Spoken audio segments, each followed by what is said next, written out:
Auzubillahiminash-shaytanir-rajim. Bismillahir-rahmanir-rahim. Assalamu alaikum, dear students. I am Sadaqat Ali, your biology teacher. ये student आज हम new chapter number 24 start करने जा रहे हैं, एवोल्यूशन। इसका लेक्चर नंबर 1 आज हम डिस्कस करेंगे।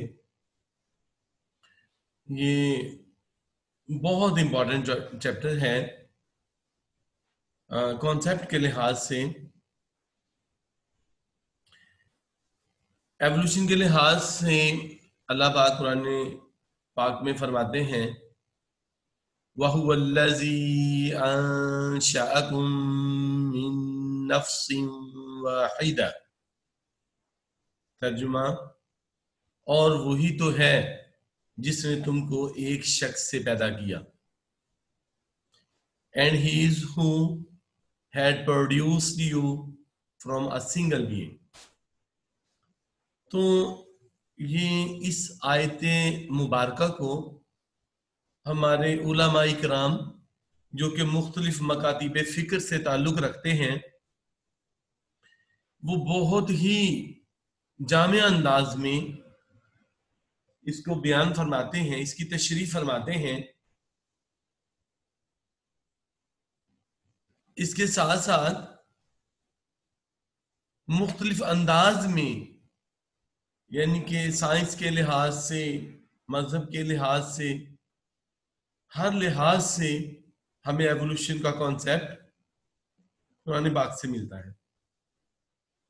तो जब जब और जहां जरूरत पड़ेगी इंशाल्लाह मैं भी आपको हवाला जात दूंगा कि कुरान पाक एवोल्यूशन के लिहाज से क्या कहता है। बहुत लंबा चौड़ा टॉपिक है, मैं उस बहस में और उस डिटेल में नहीं जाऊंगा।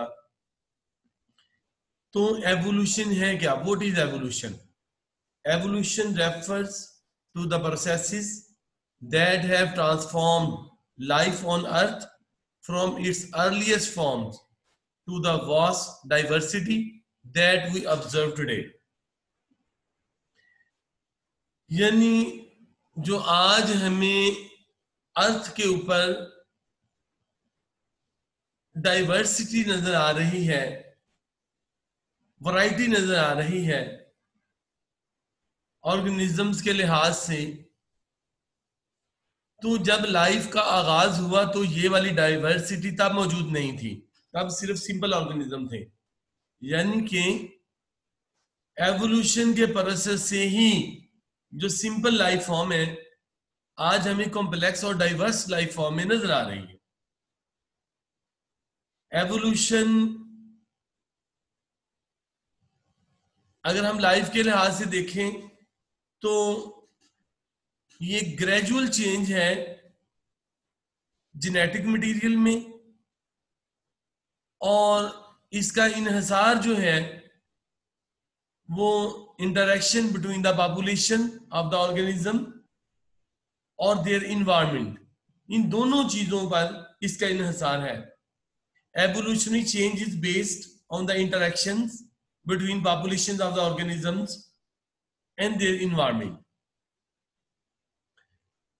अब 19th सेंचुरी में टू स्कूल्स ऑफ थॉट्स थे। टू स्कूल्स ऑफ थॉट से मुराद साइंटिस्ट के 2 ग्रुप्स थे। एक एवोल्यूशन पे बिलीव करता था कि एवोल्यूशन हुई है, बतदरीज तब्दीली वाकया हुई है हर लिहाज से। हम यहां पे सिर्फ लाइफ के लिहाज से डिस्कस करेंगे। इन्वायरमेंट में भी तो ग्रेजुअल तब्दीलियां आ रही है ना, तो हम लाइफ के लिहाज से बात करेंगे, लिविंग ऑर्गेनिज्म के लिहाज से बात करेंगे।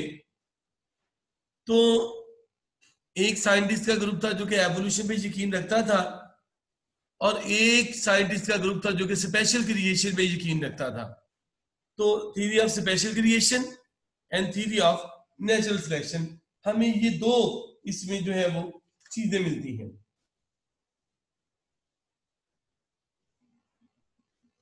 जी, जो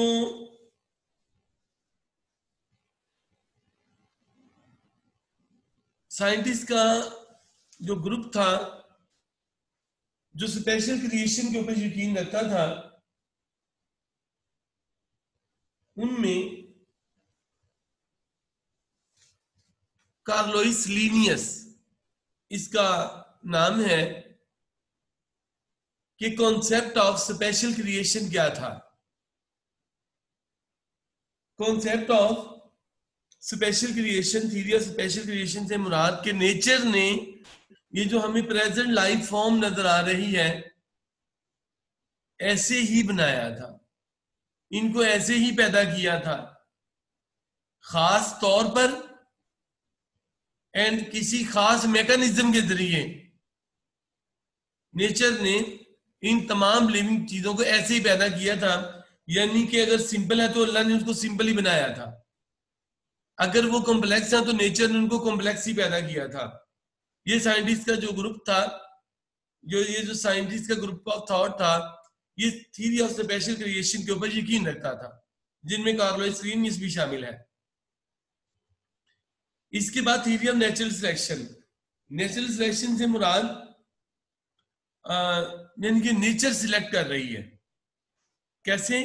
natural selection is the process through which population of living organism adapt and change. Aristotle recognized that organism range from relatively simple to very complex structure. अब जो नेचुरल सिलेक्शन की जो थ्योरी है, डार्विन ने ये आइडिया प्रपोज किया था कि नेचर सिलेक्शन करती है, और उसके डिफरेंट रीजन हैं। वो अभी हम नेचुरल सिलेक्शन की जब थ्योरी पढ़ेंगे जो कि डार्विन ने दिया, हम उसके अंदर डिस्कस करेंगे। तो इससे मुराद कि जो ऑर्गेनिजम्स हैं सिंपल से कॉम्प्लेक्स में कन्वर्ट हुए हैं। यानी कि पहले सिंपल ऑर्गेनिज्म थे, उनमें बतदरीज तब्दीलियां आती गई। किस तरीके से तब्दीलियां आई? अडेप्टेशन की वजह से, और दूसरा उनका इन्वायरमेंट का इफेक्ट, पॉपुलेशन का आपस में इंटरेक्शन, और फिर ग्रेजुअली चेंजेस आती गई उनके जेनेटिक मटेरियल में, जिसके रिजल्ट के तौर पर आज हमें कॉम्प्लेक्स लाइफ फॉर्म नजर आ रही है। तो कार्लोइस लीनियस ने क्लासिफाई किया ऑर्गेनिज्म को, हमें पता है, हमने इसके बारे में पढ़ा भी था। उनने जेनरा एंड फैमिलीज में उसने ऑर्गेनिज्म को क्लासिफाई किया। The taxonomic system of him became focal point of the Darwin arguments of evolution. हमें पता है कि लीनियस ने मिलते जुलते करैक्टर वाले ऑर्गेनिजम्स को ग्रुप्स और सब ग्रुप्स में डिवाइड किया। इसी बात को पिन पॉइंट किया डार्विन ने कि कार्लोइस लीनियस ने जो ऑर्गेनिज्म को मिलते जुलते करैक्टर की बेस पे एक ही फैमिली, एक ही जेनरा के अंदर रखा, तो वो तब्दीलियों का रिजल्ट था। लेकिन कार्लोइस लीनियस इस एवोल्यूशन पे यकीन नहीं रखता था। स्टूडेंट, ये डार्विनिज्म जो है इसका एक हिस्टोरिकल पर्सपेक्टिव हमारे सामने है। सबसे पहले Linnaeus he sought and found of order of diversity of life. He introduced binomial nomenclature for the naming species. Carolus Linnaeus ने हमें बताया कि ऑर्गेनिज्म एक दूसरे से कैसे मुख्तलिफ है। एवोल्यूशन की बात नहीं वो कर रहा, वो सिर्फ ज़ाहरी कैरेक्टर्स की बात कर रहा है कि कौन कौन से मिलते जुलते हैं, कौन से नहीं है। उसने डाइवर्सिटी को फाइंड किया और उसने सॉर्ट आउट किया उसको। लामार्क ने पब्लिश थ्योरी ऑफ एवोल्यूशन। हमें पता है कि इसने भी use and misuse, use and disuse of organ, और फिर इनहेरिटेंस ऑफ एक्वायर्ड कैरेक्टर, ये दो बातें लामार्क ने बताई थी। इसी तरह से माल्थस एक साइंटिस्ट था, उसने पब्लिश्ड ऐसे on the principle of population. उसने पॉपुलेशन के लिहाज से हमें बताया कि पॉपुलेशन के क्या प्रिंसिपल्स होते हैं, पॉपुलेशन का इंटरेक्शन उसने बताया। इसके बाद Cuvier contributed much to the science of palaeontology. ये इसने तकरीबन 30 साल काम किया और इसने बताया कि palaeontology and explain earth history by catastrophism, जमीन पर तबाही लाने वाले अनासर के बारे में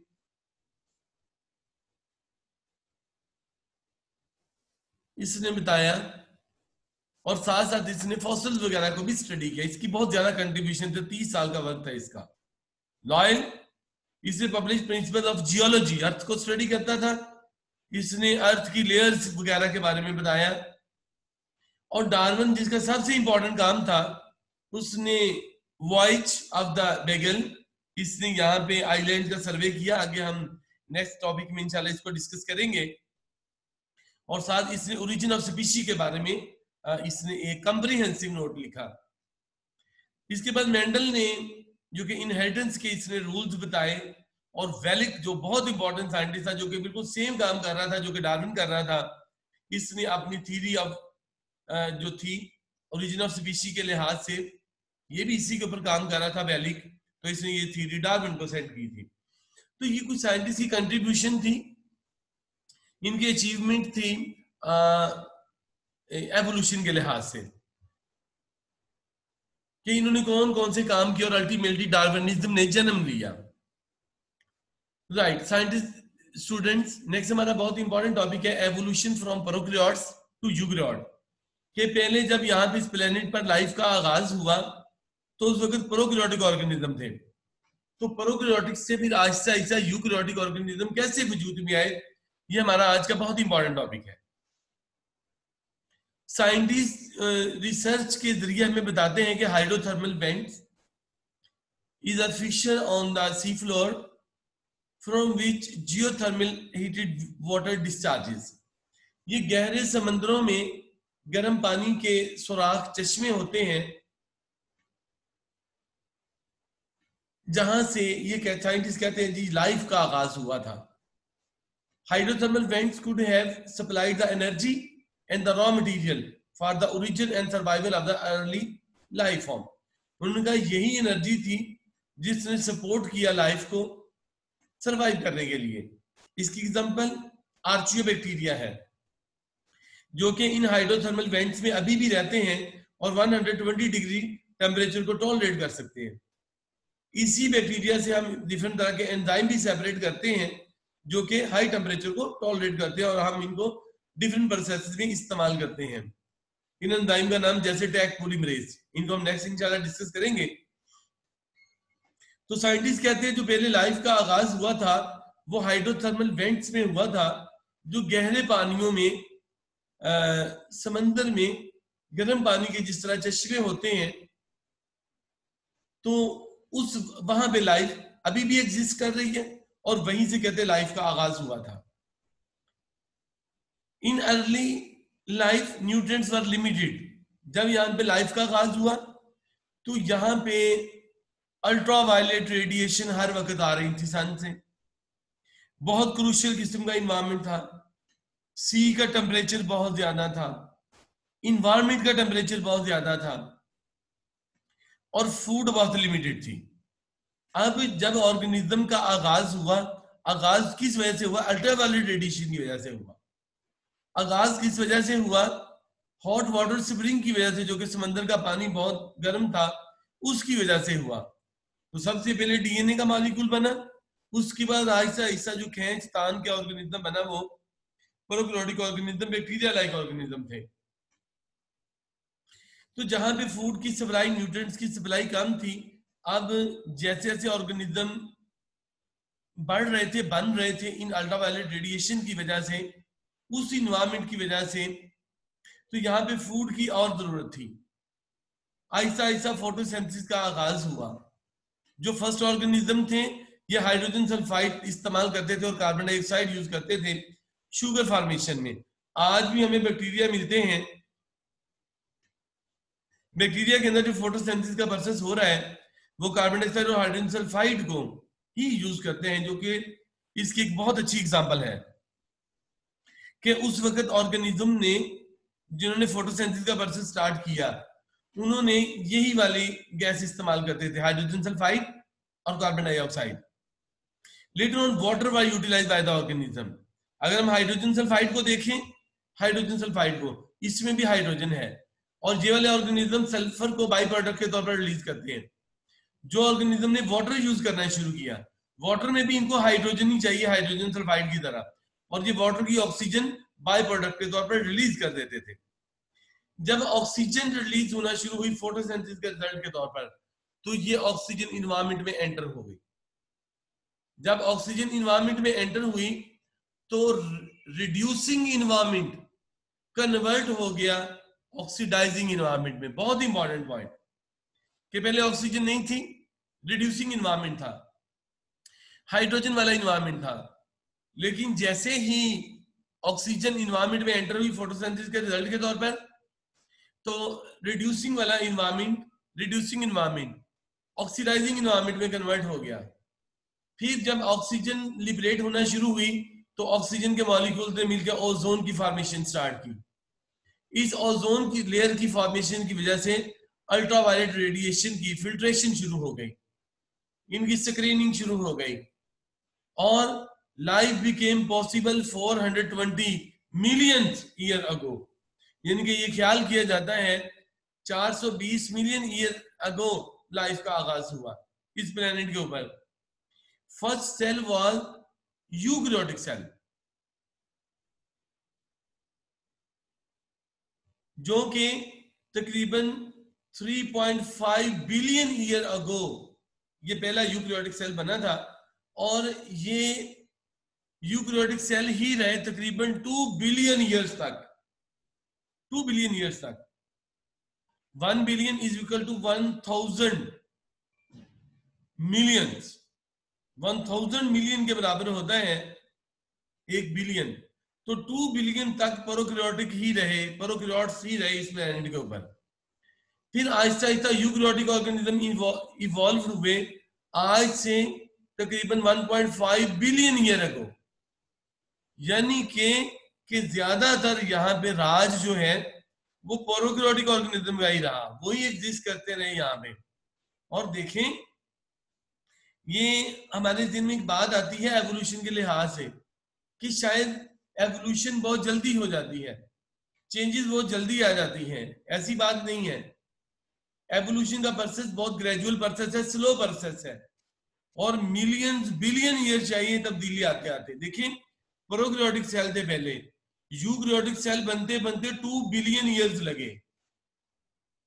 आप देखें, जिन पहले जो ऑर्गेनिज्म थे, मसलन जो प्लांट्स थे, सिंपल प्लांट थे, उनके लीव्स नहीं थे, लेकिन जब लीव बनना शुरू हुए तो कंप्लीट लीव बनते बनते भी 15 से 20 मिलियन ईयर्स लगे। यानी कि तब्दीलियां आते आते, एवोल्यूशन होते होते मिलियंस और बिलियन ईयर्स लगते हैं। यही वजह है कि इंसान के अंदर कोई खातर खां हमें तब्दीली नजर नहीं आई। इंसान को देखिए, जो पहली सूरत मैंने यहाँ पे स्टार्ट की थी, एक आयत मैंने यहाँ पे स्टार्ट की थी शुरू में, पहली स्लाइड में, कि हमने तुम सबको एक फर्द वाहिद से पैदा किया।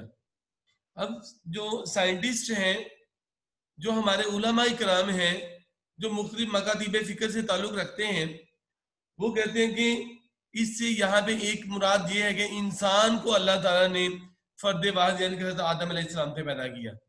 इसका एक मतलब ये है, जो पहले ऑर्गेनिज्म बने वो प्रोकैरियोटिक ऑर्गेनिज्म थे, और लाइफ का आगाज कुरान पाक में आता है कि हमने पानी से लाइफ का, तमाम जानदार चीजों को हमने पानी से पैदा किया। अब उस आयत का जो मैंने शुरू में पढ़ी थी, उसका एक मतलब ये भी है कि अल्लाह ताला ने लाइफ का आगाज पानी से किया, और वहां पे कोई फर्द वाहिद था, यानी कोई सिंगल सेल था। एक मीनिंग इस कॉन्टेक्स्ट में भी आता है, फर्द वाहिद से मुराद कोई सेल है, यानी कि तमाम लाइफ का आगाज किसी सेल से हुआ है। उलमा इकराम इसके बारे में और भी हमें काफी डिटेल बताते हैं। तो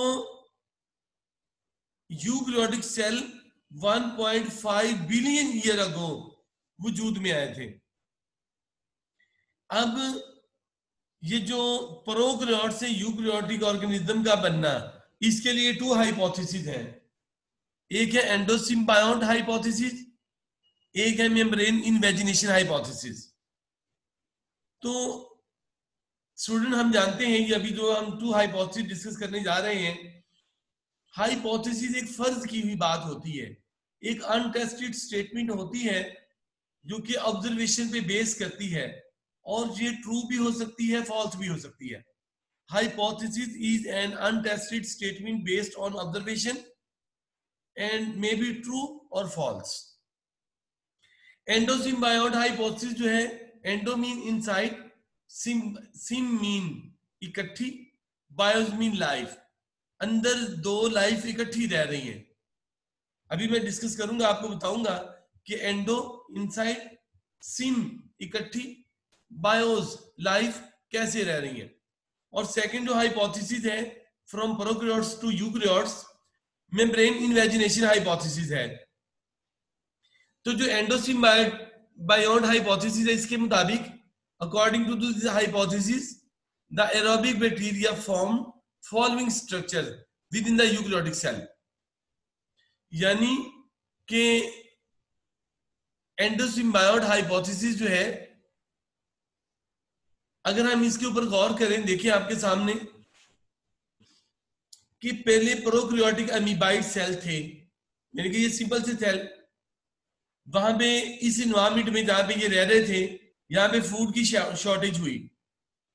इस अमीबाइड सेल ने इस एरोबिक बैक्टीरिया को अपने अंदर इंजेस्ट किया इसको खाने के लिए, लेकिन इसने इसको खाया नहीं, क्योंकि ये एरोबिक बैक्टीरिया थे, ये रेस्पिरेशन करते थे। इस सेल ने इन एरोबिक बैक्टीरिया को अपने अंदर रिटेन रखा। आज हम इसको माइटोकॉन्ड्रिया का नाम देते हैं।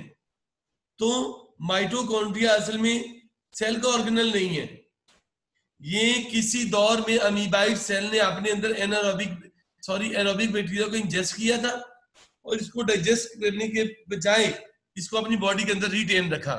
स्टूडेंट याद करें, हमने फर्स्ट ईयर चैप्टर नंबर 5 में पढ़ा था, जो modification in 5 unit system of classification by Margulis and Schwartz. तो उन्होंने कहा था कि हम जब 5 यूनिट सिस्टम ऑफ क्लासिफिकेशन को डिस्कस करते हैं तो हम ऑर्गेनल्स ऑफ सिम्बायोटिक एसोसिएशन को भी मद्देनजर रखते हैं। तो ये देखें, ये ऑर्गेनल है, यानी कि ऑर्गेनल तो अब है माइटोकॉन्ड्रिया, लेकिन ये किसी दौर में एक ऑर्गेनिज्म था जो कि इस अमीबाइड सेल ने अपने अंदर इंजेस्ट किया था। एक अमीबाइड सेल, दूसरा ये इंजेस्टेड सेल। तो ये दो सेल्स के बीच भी एक इंटरेक्शन, एक एसोसिएशन है, दोनों एक दूसरे को फायदा पहुंचा रहे हैं। तो ये एक सिम्बायोटिक एसोसिएशन हमें नजर आ रही है। तो ये वाले जो बैक्टीरिया थी बाद में माइटोकॉन्ड्रिया बने। इसी तरह इन अमीबाइड सेल ने जब स्पाइरोचीट बैक्टीरिया को इंजेस्ट किया खाने के लिए, इसको डाइजेस्ट नहीं किया बल्कि इसने फ्लैजिला की शक्ल इख्तियार की। इस तरह कुछ अमीबाइड सेल ने साइनोबैक्टीरिया को अपने अंदर इंजेस्ट किया खाने के लिए, लेकिन इन्होंने देखा कि ये तो बहुत काम की चीज है, ये तो फोटोसिंथेसिस कर रहा है। आज हम इसको क्लोरोप्लास्ट के नाम से देखते हैं, इन साइनोबैक्टीरिया को, ब्लू ग्रीन एल्गी को, जो अमीबाइड सेल के अंदर रहते हैं। तो इस तरीके से प्रोकैरियोट से देखिए, ये प्रोकैरियोटिक ऑर्गेनिज्म था, इसके अंदर कोई भी मेम्ब्रेन बॉन्डेड स्ट्रक्चर मौजूद नहीं था, लेकिन अब इसके अंदर मेम्ब्रेन बॉन्डेड स्ट्रक्चर बन गए। किस वजह से बने? साइनोबैक्टीरिया की वजह से, एरोबिक बैक्टीरिया की वजह से। तो हम इसको कहते हैं एंडोसिम्बायोट हाइपोथेसिस, कि ये दो ऑर्गेनिजम्स, ये प्रोकैरियोटिक सेल, ये वाला बैक्टीरिया और ये वाला अमीबाइड सेल, ये मिलकर इस एसोसिएशन को कायम रखे हुए हैं। तो एरोबिक बैक्टीरिया ने माइटोकॉन्ड्रिया की शक्ल इख्तियार की, जो कि अमीबाइड सेल ने अपने अंदर इंजेस्ट किए थे। स्पाइरोचीट ने फ्लैजिला की शक्ल इख्तियार की, और साइनोबैक्टीरिया क्लोरोप्लास्ट के नाम से अब जाने जाते हैं। स्टूडेंट, जो सेकंड हाइपोथेसिस था वो है मेम्ब्रेन इन्वेजिनेशन हाइपोथेसिस। इसके मुताबिक the prokaryotic cell membrane invaginated to enclose the copies of the genetic material which further become organelle। देखिए, ये एक प्रोकैरियोटिक सेल है, ये इसका जीनोम यानी कि जेनेटिक मटेरियल, इसने पहले अपने जेनेटिक मटेरियल की मल्टीपल कॉपीज बनाई, जेनेटिक मटेरियल की, जीनोम की मल्टीपल कॉपीज बनाई। अब इन कॉपीज को प्लाज्मा मेम्ब्रेन ने अंदर की तरफ बढ़ के एनसर्कल कर दिया। ये प्लाज्मा मेम्ब्रेन अंदर की तरफ बढ़ी, अंदर की तरफ बढ़ के उसने इन जीनोम को एनसर्कल कर दिया। अब ये वाले जो स्ट्रक्चर थे बाद में माइटोकॉन्ड्रिया, क्लोरोप्लास्ट वगैरह में कन्वर्ट हो गए। तो इस तरीके से प्रोकैरियोटिक से, देखिए ये प्रोकैरियोटिक सेल है, यूकैरियोटिक सेल वजूद में है। लेकिन स्टूडेंट ये हाइपोथेसिस है, ये मेम्ब्रेन इन्वेजिनेशन हाइपोथेसिस, मेम्ब्रेन का अंदर की तरफ बढ़ना।